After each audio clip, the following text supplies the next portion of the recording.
নাস্তিকটা হচ্ছে অ্যাকচুয়ালি বিজ্ঞানে বিশ্বাস করে না।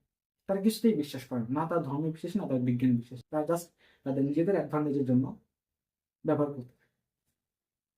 আমাদের দেশে যারা নাস্তিক আছেন তাদের মধ্যে অনেকেই দাবি করে তারা ধর্মকে মানেন না, কেননা তারা বিজ্ঞানে বিশ্বাস করে। এখন আস্তিক বা নাস্তিক হওয়া এটা ভিন্ন একটা ব্যাপার, যার যার চয়েস আছে এই ক্ষেত্রে। কিন্তু এক্ষেত্রে বিজ্ঞানকে টেনে এনে হাতের হিসেবে ব্যবহার করা এটা অনেকটাই কিন্তু অযোগ্য। নাস্তিকরা মনে করেন যে তারা আসলে অনেক বেশি জ্ঞানী, কারণ তারা বিজ্ঞানকে মানে, বিজ্ঞানকে বিশ্বাস করে। তাদেরকে এখানে একটা সুযোগ করে দিচ্ছে অনেক ধর্মীয় নেতারা। আমি এখানে ধর্ম বলতে শুধু ইসলামকে বোঝাচ্ছি না, অন্যান্য ধর্মীয় যেসব নেতা আছেন, সেটা হতে পারে হিন্দু, বৌদ্ধ বা অন্য খ্রিস্টান, এসব ধর্মের যেসব ধর্মীয় গুরুরা আছেন, তাদের মধ্যে অনেকে আছে যারা বিজ্ঞানকে হেয় প্রতিপন্ন করে। এখন প্রশ্ন হচ্ছে যে বিজ্ঞান এবং ধর্ম কি আসলেই সাংঘর্ষিক কিনা, এবং নাস্তিক্যবাদ এবং বিজ্ঞান এটা কি আসলে সামঞ্জস্যপূর্ণ কিনা। তো এই বিষয়গুলো নিয়ে আজকে আমরা কিছুটা ডিটেইলসে আলোচনা করব। তো একদম বেসিক থেকে আমরা শুরু করছি যে ধর্ম এবং বিজ্ঞান, নাস্তিক্যবাদ এগুলো যে আমরা ক্ল্যাশ করছি, এদের মধ্যে আসলে ক্ল্যাশটা ঠিক কোথায়। এখন ধর্ম বলতে আমরা কি বুঝি? এখন ধর্মের অনেক রকম সংজ্ঞা আপনি দাঁড় করাতে পারবেন, অনেক মনীষী অনেক ধরনের সংজ্ঞা অলরেডি দিয়ে গেছে। আমরা যদি মোটা দাগে একটা ডেফিনিশন দিতে চাই ধর্মের ক্ষেত্রে, সেক্ষেত্রে আমরা বলতে পারি ধর্ম হচ্ছে এরকম একটা বিষয় যেখানে আমরা একটা সুপ্রিম সত্তার একটা প্রেজেন্সকে স্বীকার করে নিচ্ছি। ফর এক্সাম্পল স্রষ্টা, ইসলাম ধর্মে সেটা আল্লাহ। তো আমরা ধরে নিচ্ছি যে একজন স্রষ্টা আছেন যিনি আমাদের সবাইকে সৃষ্টি করেছেন এবং তিনি কিছুটা আমাদেরকে গাইডলাইন্স দিয়েছেন। ওই গাইডলাইনটা আমাদের মেনে চলতে হবে, এবং তার কাছ থেকে আমরা গাইডলাইনটা পেয়েছি কোনো মাসিহা, নবী বা প্রফেটের মাধ্যমে। তো এটা হচ্ছে মূলত ধর্মের আমাদের মূল কথা, কিন্তু অনেক গাইডলাইন্স আছে, প্রার্থনার বিষয় আছে। তো এটা হচ্ছে ধর্ম। এখন বিজ্ঞান কি? এই বিজ্ঞানের ডেফিনেশনও কিন্তু আপনি অনেক ফ্লামবয়েন্ট ওয়েতে দিতে পারবেন যে বিজ্ঞান এই, বিজ্ঞান সেই। বাট আমরা যদি একটা সাধারণ ডেফিনেশন দিতে চাই তাহলে বলতে পারি যে বিজ্ঞান হচ্ছে একটা systematic study of the structure and behaviour of the physical and natural world. যদি একটু সহজ করে বলি, বিজ্ঞানটা হচ্ছে মূলত মানুষের জ্ঞান। যেই জ্ঞানটা মানুষ অর্জন করেছে তাদের প্রথমত শুরু হয় অনুমান বা কৌতূহল থেকে, দেন সেটার উপর study, research, observation, experimentation, testing, এসবের মাধ্যমে মানুষ অ্যানালিসিস করে একটা থিওরি দাঁড় করায়। দেন তার উপরে আরো ফার্দার আলোচনা চলে। অর্থাৎ মোটা দাগে হচ্ছে মানুষ নিজস্ব যেই অবজারভেশন, এক্সপেরিমেন্টেশন, অ্যানালিসিস এইসব ব্যবহার করে তারা একটা কোনো একটা বিষয়টা সিদ্ধান্ত পৌঁছায়, যেটা আমরা বিজ্ঞান বলে নিচ্ছি। তো আলটিমেটলি বিজ্ঞানটা হচ্ছে কিন্তু মানুষের জ্ঞান, এবং এখানেই হচ্ছে এটা লিমিটেড। কোন একটা বিষয়ে মানুষের জ্ঞানের কিন্তু তারতম্য ঘটতে পারে। বিজ্ঞান কোনো সলিড ইনফরমেশন আপনাকে প্রোভাইড করছে না। যে কোনো একটা ধর্ম আপনি ধরে নেন, সেটা ইসলাম হোক, খ্রিস্টান হোক বা সনাতন ধর্ম হোক, যে কোনো একটা বিষয় একটা ফিক্সড কথা বলছে, এটা কনস্ট্যান্ট, এখানে কোনো চেঞ্জ আসবে না। বাট বিজ্ঞান কিন্তু তা না। বিজ্ঞান কিন্তু নিয়মিত চেঞ্জ হতে থাকবে, এটাই হচ্ছে বিজ্ঞানের বৈশিষ্ট্য। তো এখানে সমস্যাটা হচ্ছে আমরা একটা কনস্ট্যান্ট বিষয়ের সাথে একটা ডাইনামিক বিষয়কে কম্পেয়ার করে ফেলছি। ধর্মকে তো আপনি চেঞ্জ করতে পারবেন, এটা কনস্ট্যান্ট। বিজ্ঞান কনস্ট্যান্ট না, বিজ্ঞান ক্রমাগতভাবে চেঞ্জ হতে থাকবে। তো আপনি যদি যে জিনিসটা বারবার চেঞ্জ হচ্ছে সেটা দিয়ে আপনি কনস্ট্যান্ট কিছুকে চেঞ্জ করতে, কম্পেয়ার করতে চান, সেটা পুরোপুরি যৌক্তিক হয় না। ধরে নিন আমি ক্লাস 6 এর একটা অঙ্ক করছি। অঙ্ক করার পর আমার একটা রেজাল্ট আসছে, ফর এক্সাম্পল কোন একটা অঙ্কের রেজাল্ট আমার আসছে 10। বইয়ের পিছনে যে উত্তরমালা দেওয়া আছে সেখানে উত্তরটা হচ্ছে 25, বাট আমার উত্তর আসছে 10। এখন আমি কি করবো? বইয়ের উত্তর তো আমি চেঞ্জ করতে পারবো না। আমি যেটা চেঞ্জ করতে পারবো সেটা হচ্ছে আমি যেইভাবে অঙ্কটা করেছি সেইখানে কিছুটা চেঞ্জ আনতে পারি, অন্য কোনো নিয়মে করে দিতে পারি, বা আবার রিভাইজ করতে পারি কোথাও ভুল হয়েছে কিনা। তো ধর্ম কিন্তু হচ্ছে কনস্ট্যান্ট বিষয় যেখানে আনসার দেওয়া আছে অলরেডি। আর বিজ্ঞান হচ্ছে আমাদের একটা ধাপ, যে আমরা সেখানে পৌঁছাতে পারছি কিনা। হয়তো কোনো একটা বিষয়ে বিজ্ঞান এবং ধর্ম এখন ম্যাচ করছে না, হয়তো ভবিষ্যতে করবে, এবং এটা অনেক ক্ষেত্রে হয়েছে। দেখো নাস্তিকগণ দুইটা বিষয়ে খুব বেশি কথা বলে বিজ্ঞানের দুইটা থিওরি নিয়ে, একটা হচ্ছে দ্য বিগ ব্যাং থিওরি আর একটা হচ্ছে ইভলিউশন থিওরি। এখন এই দুটা নিয়ে আমি ডিটেলস আলোচনা করবো না, তো ডিটেলস আমিও বুঝি না, বাট মোটা দাগে যদি বলি, বিগ ব্যাং থিওরিটা হচ্ছে পৃথিবী কিভাবে সৃষ্টি হলো তার একটা থিওরি। আর আমরা যদি ইভলিউশন থিওরি বলি, সেটা বোঝাচ্ছে যে জীব বা প্রাণীরা নিজেদের সার্ভাইভালের জন্য সময়ে সময়ে প্রয়োজন অনুসারে অভিযোজিত হয়। এবং এটা একটা কমন এক্সাম্পল, সবাই বলে ডারউইনের মতবাদ বলে যে মানুষ আগে বানর ছিল, যত কথাটা ওইভাবে ডারউইন নিজেও বলেন নাই। বাট মোটা দেখা যাচ্ছে এই দুইটা বিষয় কিন্তু ধর্মের এগেনস্টে চলে যাচ্ছে, দুইটা থিওরি। ডারউইন যে থিওরিটা দিচ্ছেন যে মানুষ একসময় এরকম ছিল না, মানুষ হয়তো অন্য কোনো প্রাণীতে ছিল, হয়তো বা সে বানর ছিল, এই টাইপের কিছু। আর বিগ ব্যাং থিওরি বলছে যে একটা মহাবিস্ফোরণ ঘটলো, তারপরে ধুম করে সবকিছু সৃষ্টি হয়ে গেল এবং এইখানে স্রষ্টার কোনো প্রয়োজন নাই। এই দুইটা থিওরি প্রায় প্রত্যেকটা ধর্মের ক্ষেত্রে সাংঘর্ষিক, এবং তারা এই দুইটা ধর্মকে বারবার কম্পারিজনের জন্য দাঁড় করায় বা তাদের যুক্তির জন্য দাঁড় করায়। কিন্তু মজার বিষয় হচ্ছে এই দুইটাই কিন্তু থিওরি, অ্যাবসলিউট ফ্যাক্ট না। এখন থিওরি এবং অ্যাবসলিউট ফ্যাক্টের মধ্যে ডিফারেন্স আছে। আমরা যদি ইনিশিয়ালি ধরি যে থিওরি কি, এখন থিওরি মানে কোনো কিছু বাতিল করা যাবে তাও না। থিওরি হচ্ছে কোনো একটা বিষয় সম্পর্কে কোনো একজন বৈজ্ঞানিক অনেক স্টাডি করেছেন, রিসার্চ করেছেন, দেন একটা পর্যায়ে এসেছেন যেটা দিয়ে তিনি অনেক সমস্যার সমাধান করতে পারছেন। এটা হচ্ছে একটা থিওরি। আর অ্যাবসলিউট ফ্যাক্ট হচ্ছে যেটা অ্যাকচুয়ালি প্রমাণিত, ওটা নিয়ে এখন কন্ট্রাডিকশন নাই। কোন একটা থিওরির উপর যখন ফার্দার রিসার্চ করা হয়, তখন সেই থিওরিটাকে আরো সত্য প্রমাণিত করা যায়, কিংবা সেটাকে আগে ইভলভ করতে হয়, কিংবা চেঞ্জ নিয়ে আসতে হয়। আমি অ্যাবসলিউট ফ্যাক্টের একটা এক্সাম্পল দিই, খুব সাধারণ একটা একটা ফ্যাক্ট হচ্ছে স্বাভাবিক অবস্থানে পানিকে যদি আমি তাপ দিতে দিতে 100 ডিগ্রি সেলসিয়াস তাপমাত্রা নিয়ে যাই, সেটা বাষ্প হতে শুরু করবে। এটা একটা ফ্যাক্ট। এখন আরেকটা ফ্যাক্ট হচ্ছে যদি উচ্চতার পরিবর্তন করা হয়, যেরকম পানিকে যদি পাহাড়ে নিয়ে যাওয়া হয়, তখন 100 ডিগ্রি সেলসিয়াসের কম তাপমাত্রায় সেটা বাষ্পে পরিণত হতে শুরু করবে। সো দুইটাই কিন্তু ফ্যাক্ট। এখন এখানে আপনি যত রিসার্চ করেন, এটা সেম আসছে প্রত্যেকটা ক্ষেত্রে। কিন্তু বিগ ব্যাং থিওরি এবং ইভলিউশন থিওরি দুইটা নিয়ে কিন্তু অনেক কন্ট্রাডিকশন আছে। এবং আপনি যদি গুগল করেন বা কোনো ফার্দার বই পড়েন, এই দুটো কিন্তু প্রমাণিত না। That's the fact. এই দুইটা থিওরি একটা কিন্তু প্রমাণিত না, এবং এই দুইটা আপনার প্রমাণ করার মতো কোনো স্কোপও নাই। আপনি চাইলেই এখন যে বিগ ব্যাং যেটা ঘটেছিল সেটাকে পুনরায় ঘটিয়ে দেখাতে পারবেন না। আপনি চাইলেই ইভলিউশনটাকে এখন ঘটিয়ে দেখাতে পারবেন না, আপনার কাছে সেই এভিডেন্সটা নাই। কিছু এভিডেন্স কালেক্ট করা হয়েছে যেটা হয়তো বা এগুলোকে সাপোর্ট করছে, আবার এগুলো এগেইনস্টেও অনেক বৈজ্ঞানিক রিসার্চও আছে। আমি ধর্মের কথা বলছি না, বৈজ্ঞানিক রিসার্চও আছে এগুলোর এগেইনস্টে। এখন বিষয়টা হচ্ছে যে এই দুটোই কিন্তু এখনো থিওরিটিক্যাল পর্যায়ে আছে, একদম ফ্যাক্ট হিসাবে প্রমাণিত হয় নাই। তাহলে একজন নাস্তিক বলছেন যে আমি স্রষ্টাকে মানি না কারণ সেটা প্রমাণিত না। বিগ ব্যাং থিওরি কিন্তু প্রমাণিত না। এটা কাগজে কলমে থিওরি আকারে ঠিক আছে, বাট এটা কোনো প্রমাণ নাই, এবং এটা 100% গ্যারান্টি দিয়ে এগুলো প্রমাণ করতে পারবেও না।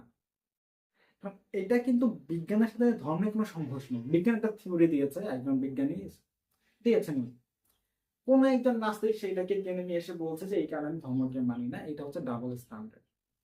কারণ এই বিগ ব্যাং থিওরি বা এভলিউশন থিওরি, এগুলোকে এখন সম্পূর্ণ বাতিলও করা যাচ্ছে না বা সম্পূর্ণ অ্যাকসেপ্টও করা হচ্ছে না। কিন্তু ওদের ভবিষ্যতে হয়তো এগুলোকে সম্পূর্ণ বাতিল করে দেওয়া হতে পারে। এরকম ঘটনা অতীতে অনেকবার হয়েছে। অনেক বড় বড় থিওরি যেগুলো হাজার বছর ধরে মানুষ মেনে এসছে বা কয়েক দশক ধরে মানুষ মেনে নিয়েছিল, সেগুলোর মধ্যে কিন্তু পরিবর্তন এসছে। ফর এক্সাম্পল, আমি যে পরমাণু, একদম বেসিক বিজ্ঞানে যাই, পরমাণুর যে বিষয়টা, এটা যদি আমরা ইতিহাস ঘাঁটি এরিস্টটল থেকে মতবাদ দেওয়া শুরু হয়েছে, বাট 1803 সালে জন ডাল্টন যে পরমাণু বার্তা দেন, সেখানে পরমাণু কয়েকটা বৈশিষ্ট্যের কথা বলা হয়। তার মধ্যে একটা বৈশিষ্ট্য ছিল পরমাণুকে আর ভাঙা যায় না। কিন্তু ওই সময় কিন্তু তার এই মতবাদটা মোটামুটি প্রায় সবাই মেনে নিয়েছে।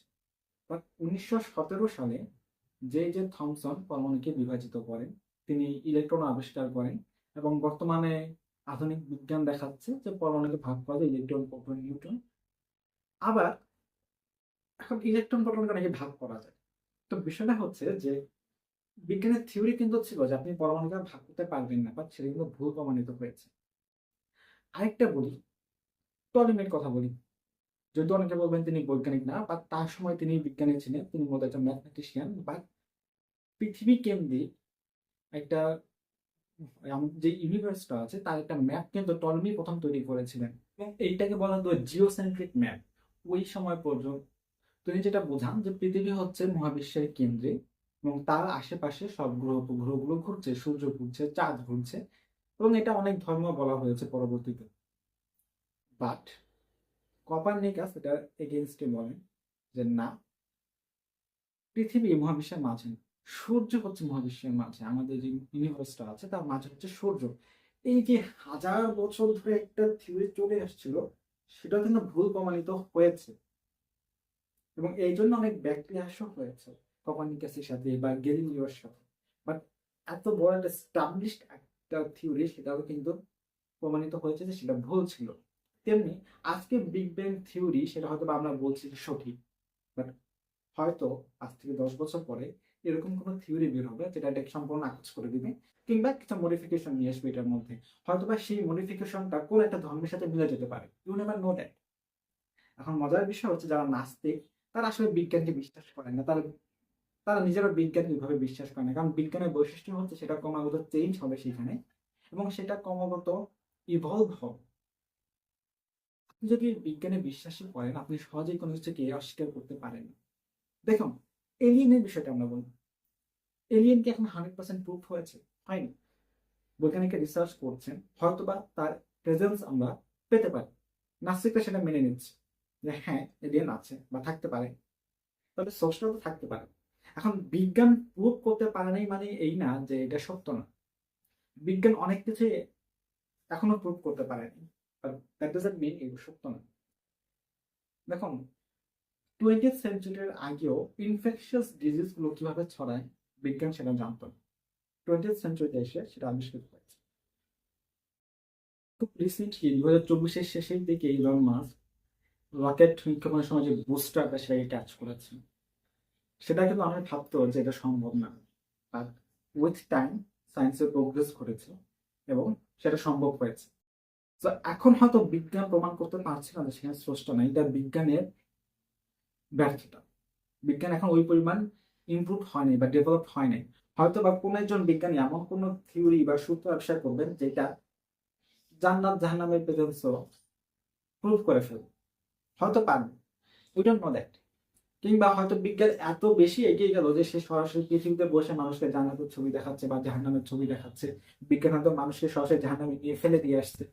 হতেই পারে। আপনি যদি সত্যি বিজ্ঞানে বিশ্বাস করেন, তাহলে আপনি কেন বিশ্বাস করছেন না যে বিজ্ঞানের এই অ্যাবিলিটিটা আছে? আপনি জাস্ট আগে থেকেই নাস্তিক। বিজ্ঞান পড়ে নাস্তিক হয় খুব কম মানুষ। আগে থেকেই কেউ একজন নাস্তিক থাকেন, দেন সে তার নিজের বিশ্বাসের জন্য কিছু থিওরি বের করে নিয়ে আসে। বিজ্ঞান কখনোই ধর্মের এগেনস্টে ছিল না, সেটা নিয়ে আমরা পরে কথা বলছি। বাট বিজ্ঞান কিন্তু এই জন্য না যে সে ধর্মকে তো মিথ্যা প্রমাণ করতে চাচ্ছে। বিজ্ঞান জাস্ট মানুষের আগ্রহ থেকে মানুষ জানার চেষ্টা করছে যে মহাবিশ্ব কিভাবে পরিচালিত হচ্ছে। মানুষের কৌতূহল থেকে মানুষরা জানছে। বিজ্ঞান তখনই ধর্মের এগেনস্টে ছিল না। আপনি জোর করে বিজ্ঞানকে ধর্মের এগেনস্টে দাঁড় করাতে চাচ্ছেন, দ্যাট ইজ হিপোক্রেসি। এখন দেখুন, যারা নাস্তিক আমাদের দেশে আছেন অনেক বেশিরভাগই কিন্তু বৈজ্ঞানিক না আসলে। এটা হচ্ছে মজার বিষয়। তারা নিজেরা হয়তো, আমরা এখন অনেকেই ফেসবুকে ফান করে বলি কলা বিজ্ঞানী। এটা হচ্ছে একটা মজার বিষয় যে তারা অনেকে হয়তো সাহিত্যের সাথে জড়িত, বাট তারা বলছেন আমরা বিজ্ঞান মনস্ক মানুষ, তাই আমরা বিজ্ঞান মানে ধর্মকে মানি না। অথচ অনেক বড় বড় scientist, sir Isaac Newton, Copernicus, Galileo, Kepler, Einstein, even Francis Bacon, তার সবাই কিন্তু আস্তিক ছিলেন। যদিও তাদের অনেকের ক্ষেত্রে ধর্মের বিশ্বাসটা একটু অন্যরকম ছিল। স্যার আইজ্যাক নিউটনের জীবন কাহিনী আপনি পড়েন, তিনি নিয়মিত তার ইউনিভার্সিটি চার্চে যেতেন। ইভেন কপারনিকাস, তিনি যখন তার সূর্য কেন্দ্রিক মহাবিশ্বের কথা বলেন, তখন অনেক সেটা ধর্মের এগেন্সে চলে যাচ্ছিল। বাট তিনি নিজেও কিন্তু ধর্মপ্রাণ ছিলেন, তিনি নিয়মিত ধর্মে যেতেন, সরি চার্চে যেতেন। Even same goes for Galileo. গ্যালিলিওকে হত্যা করা হয়েছিল ধর্মের দোহাই দিয়ে। সেই গ্যালিলিও নিজেও কিন্তু ধর্মে বিশ্বাসী ছিলেন। আইনস্টাইনও ধর্মে বিশ্বাস করতেন। ইভেন আইনস্টাইন নিজেই বলেছেন, science without religion is lame, and religion without science is blind. So Einstein science এবং রিলিজিয়নকে পাশাপাশি রাখছেন, দুটোকে মুখোমুখি সংঘর্ষ করিয়ে দিচ্ছেন না। সায়েন্সের মধ্যে রিলিজন থাকতেই পারে, রিলিজনের মধ্যে সায়েন্স থাকতেই পারে, বাট নাস্তিকরা জোর করে বিজ্ঞান এবং ধর্মকে মুখোমুখি করতে চাচ্ছে। তাদের নিজেদের বেসিসে কিছু নাই, তারা নিজেরা কিছু রিসার্চ করে বের করে নাই, তারা আরেকজন বিজ্ঞানী কিছু রিসার্চ করে বের করেছে, সেটাকে তারা এনে দেখাতে এই দেখো এটা ভুল, তোমাদের ধর্ম ভুল, আমরা বিজ্ঞানকে মেনে চলি। বাট যদি তারা সত্যি বিজ্ঞানকে মেনে চলতো, তারা ওয়েট করতো যে অ্যাকচুয়ালি অ্যাবসলিউট কোনো এভিডেন্স আসে কিনা। এখন তারা বলছে দেখো আল্লাহ আছে বা স্রষ্টা আছে, এটা প্রমাণ কি? আপনার কাছে এরকম কোনো ফ্যাকচুয়াল ফ্যাক্ট হতে পারে না যেটা আপনি প্রমাণ করতে পারবেন, বা তারা তাদের বিশ্বাসযোগ্য এরকম কিছু নাই। যে ধর্মের মানে তার কাছে অনেক কিছুই আছে প্রমাণ হওয়ার মতো, বাট যে নাস্তিক তার কাছে হয়তো বা নাই। তেমনি তার কাছে তো এরকম কোনো প্রমাণও নাই যে আসলে সোর্সটা নাই, এরকম কোনো প্রমাণও কিন্তু নাই। কোনো কিছুর এভিডেন্স নাই মানে এটা যে সেটা ঘটে নাই বা সেটা নাই, হয়তো এভিডেন্স আমরা এখন জোগাড় করতে পারিনি। এটা- কোনো ধর্মগ্রন্থে তো আপনাকে বলছে না যে তুমি শুধু বসে থাকো প্রার্থনা করে কোনো জ্ঞান অর্জন করতে হবে না। যদি এরকমই হতো যে জ্ঞান অর্জন করলে মানুষ ধর্ম মানতে পারবে না, তাহলে তো ধর্মগুলো জ্ঞান অর্জনকে প্রমোট করতো না, রাইট? তো নাস্তিকরা জাস্ট লজিক ছাড়া, তারা নিজেরাই সবচেয়ে বড় লজিক লেস কথা বলে যে আমরা বিজ্ঞান বিশ্বাস করি তাই আমরা কোনো ধর্মকে মানি না, যেটা আলো কোনো সেন্স মেক করে না। তখন আমি যেটা বলতে চাচ্ছি, যারা নাস্তিক আছেন তারা বিজ্ঞানকে জাস্ট নিজেদের হাতিয়ার হিসেবে ব্যবহার করতে চান বা দোহাই দিতে চান, তার সাথে ধর্ম কর্ম মানতে চান না। কারণ যে কোনো ধর্মই কিছু স্ট্রিক্ট রুলস আছে এবং প্রার্থনার বিষয় থাকে, এবং এগুলো তাদের ভালো লাগে না, তাই তারা সেগুলো পালন করতে চায় না। এবং জাস্ট টু প্রুভ দ্যাট তারা আসলে জ্ঞানী এবং তারা যেটা করছে সেটা যৌক্তিক, তারা বিজ্ঞানকে টেনে নিয়ে আসে, যদিও বিজ্ঞান বলছে না যে সায়েন্স বা রিলিজিয়ন ইজ ফেক। এখন একটা বিষয় আছে, প্রত্যেকটা ধর্মেই কিন্তু ধর্মীয় ব্যবসায়ীরা আছে, ফেক গুরুস আছে, সেটা খ্রিস্টান হোক, ইসলাম হোক, সনাতন ধর্ম হোক, প্রত্যেকটা ধর্মে কিন্তু আছে, এটা সত্য। এবং এই ধর্মকে ব্যবহার করে অনেক এক্সপ্লয়েট করছে মানুষকে, মানুষকে ভুল পথে পরিচালনা করছে, যুদ্ধ লাগিয়ে দিচ্ছে, মানুষকে খুন করাচ্ছে, এটা তো সত্য। এটা নাস্তিকরা বলে যে দেখো তোমরা ধর্মকে ব্যবহার করে করে মানুষ হত্যা করছে, মানুষের মধ্যে ভ্রাতৃত্ব নষ্ট হচ্ছে। সবাই যদি বিজ্ঞানে বিশ্বাস করতো তাহলে সমস্যাটা হতো না, বাট ইজ ইট সো? দেখো, এই যে ধর্মকে যারা ব্যবহার করছে, তারা কাদের এগেনস্টে ব্যবহার করছে, কাদের দিয়ে ব্যবহার করছে? একজন ধর্মীয় নেতা, তার ধর্ম সম্পর্কে জ্ঞান আছে, এবং তার তো ধর্মীয় জ্ঞান আছে, এবং সে কাকে ব্যবহার করছে বা কাকে এক্সপ্লয়েট করছে, যার মধ্যে অ্যাকচুয়ালি ধর্মের জ্ঞানটা নাই, তার উপরে সে তাকে ব্যবহার করছে। তো এই ক্ষেত্রে আপনি যদি বলেন যে ধর্ম চর্চা ছেড়ে দিলে সমস্যাটার সমাধান হবে, সেটা ভুল। বরং ধর্মের চর্চা আরো বাড়াতে হবে। যখন প্রত্যেকের ধর্মকে ভালো করে বুঝতে পারবে, তখন কিন্তু আর এই সমস্যাটা হবে না, তখন কি কাউকে ব্যবহার করতে পারবে না। কিন্তু আমরা যদি প্রত্যেককে ধর্ম থেকে দূরে সরিয়ে দেই, ওই যে ধর্মকে ব্যবহার করে মানুষ খারাপ কাজ করছে, তাদের ধর্ম আর পড়াশোনা করার দরকার নেই, এতে আবার কিন্তু বিপরীত ঘটবে। বরং আমাদের আরো প্রমোট করতে হবে যেন মানুষ যার যার ধর্মকে ভালো করে বুঝতে পারে, প্রয়োজন অন্যের ধর্মের কথা ভালো করে বুঝে নাও, তাহলে আর কনফ্লিক্টটা থাকবে না। মূল সমস্যাটা হচ্ছে যে ধর্ম দিয়ে তাদেরকে এক্সপ্লয়েট করা হয়, তাদের নিজেদের ধর্ম জ্ঞান কম। তো মোদ্দা কথা হচ্ছে, আমাদের জীবনে ধর্মের গুরুত্ব আছে, বিজ্ঞান তো অবশ্যই আছে, এবং ধর্ম এবং বিজ্ঞান দুটো আলাদা বিষয় না। ধর্ম আপনাকে বলতে আপনি জ্ঞান অর্জন করেন, জ্ঞান অর্জন করে আপনি বুঝেন পৃথিবীতে কিভাবে চলছে, এটা আপনার কাজে দিবে, আপনি আরো ভালো করে ধর্ম পালন করতে পারবেন। এখানে নাস্তিক্যবাদ অযথাই দুটার মাঝে ঢুকে গিয়ে এদেরকে বিভেদ করতে চাচ্ছে যে না ধর্ম আলাদা বিজ্ঞান আলাদা, এটা কোনো লজিক্যাল প্রমাণ নাই। এখন যারা নাস্তিক আছেন তারা খামোখা বিভিন্ন আপনাকে থিওরি দেখাবে বারবার, revolution theory, big bang theory, আর কিছু থিওরিজ আছে। বাট যারা নিজেরাই থিওরি গুলো বের করছেন, অনেক বিজ্ঞানী আছেন, তারাও তো ধর্মকে মেনেছেন, তাহলে আপনার মানতে সমস্যা হচ্ছে। আপনি মানবেন না ভালো কথা, আপনি আরেকজনকে বলতে পারবেন না যে যারা ধর্ম মানে তারা পাগল, আমি ধর্ম মানি না, আমি বিজ্ঞান মনস্ক। এটা ভুল কথা। আপনি যদি সত্যিই বিজ্ঞান মনস্ক হতেন তাহলে আপনি বলতে বাধ্য হবেন হয়তো ধর্ম সত্য, হয়তো স্রষ্টা আছে, হয়তো বিজ্ঞান সেটা প্রমাণ করতে পারে কোনো একদিন, এখন পারছে না, কোনো একদিন করতে পারে। কারণ বিজ্ঞানের পসিবিলিটি, একজন বিজ্ঞানী অবশ্যই বলবে অসীম, যে বিজ্ঞানী বিশ্বাস করে। যে বিজ্ঞানী বিশ্বাস করে না, সে হয়তো বলবে না বিজ্ঞান লিমিটেড। নাস্তিকটা হচ্ছে অ্যাকচুয়ালি বিজ্ঞানে বিশ্বাস করে। তারা কিছুতেই বিশ্বাস করে না, তার ধর্মে বিশ্বাস না, তার বিজ্ঞান বিশ্বাস, তারা জাস্ট তাদের নিজেদের অ্যাডভান্টেজের জন্য ব্যবহার করতে থাকে। এখন আমরা যারা আস্তিক আছি তাদের যেটা দায়িত্ব সেটা হচ্ছে নাস্তিকদের দ্বারা প্রভাবিত হওয়া যাবে না। আপনি জ্ঞান চর্চা করবেন, আপনি বিজ্ঞানকে মানবেন। বিজ্ঞান যদি কোনো বিষয়ে আপনার ধর্মের এগেনস্টে যায়, তাহলে বুঝতে হবে যে এখানে বিজ্ঞান এখন ডেভেলপ হয়নি, বুঝছেন? আর এই নাস্তিকদেরকে এত বেশি প্রায়োরিটি দেওয়ার কিছু নাই। তাদের পোস্টগুলো শেয়ার করা বন্ধ করে দিন, তারা কথা বলা কমিয়ে দিন।